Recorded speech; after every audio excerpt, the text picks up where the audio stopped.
24장 여호와께서 모세에게 말씀하셨습니다. 너는 이스라엘 백성들에게 명령해 올리브를 으깨서 만든 깨끗한 기름을 내게 가져와 등불을 켜 그 등불이 계속 타오르게 해야 한다.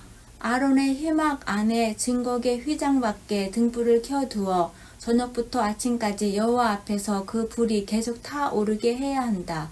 이것은 너희 대대로 지켜야 하는 영원한 규례다.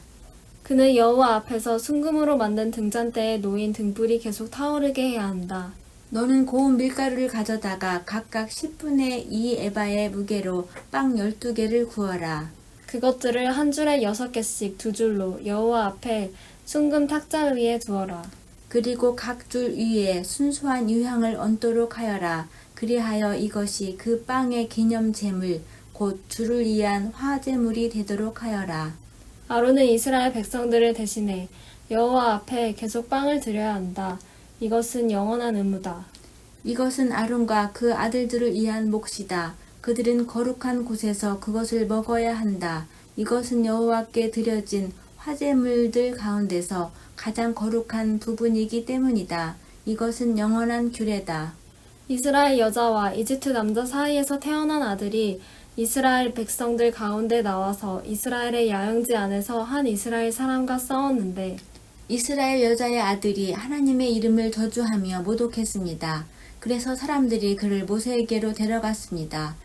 그의 모친의 이름은 슬로밋이었으며 단 지파 디브리의 딸이었습니다. 그들은 여호와의 뜻이 명확하게 드러날 때까지 그를 감금했습니다.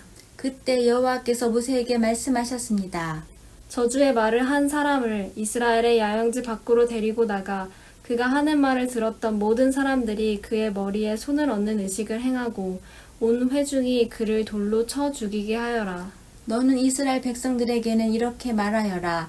누구든지 자기 하나님을 저주하는 사람에게 그 죄의 책임을 물을 것이다. 여호와의 이름을 모독하는 사람은 죽어야 한다. 온 회중은 그를 돌로 쳐 죽여야 할 것이다. 외국 사람이나 본토 사람이나 할 것 없이 여호와의 이름을 모독하는 사람은 죽어야 한다. 사람을 죽이는 사람은 죽어야 한다. 가축을 죽이는 사람은 보상을 해야 하는데 생명은 생명으로 해야 한다.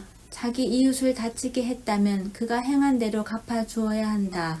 곧 깨진 것은 깨진 것으로, 눈의 상처는 눈의 상처로, 이의 상처는 이의 상처로 갚아주어야 한다. 그가 다른 사람을 다치게 한 대로 그도 다쳐야 한다. 가축을 죽인 사람은 보상을 해야 하지만 사람을 죽인 사람은 죽어야 한다. 너희는 외국 사람이나 본토 사람에게나 한 가지 법을 적용해야 한다. 내가 너희 하나님 여호와이기 때문이다. 모세가 이스라엘 백성들에게 이렇게 말하자 그들은 저주의 말을 한 사람을 이스라엘의 야영지 밖으로 데리고 나와서 돌로 쳐 죽였습니다. 이렇게 이스라엘 자손들은 여호와께서 모세에게 명령하셨던 대로 했습니다.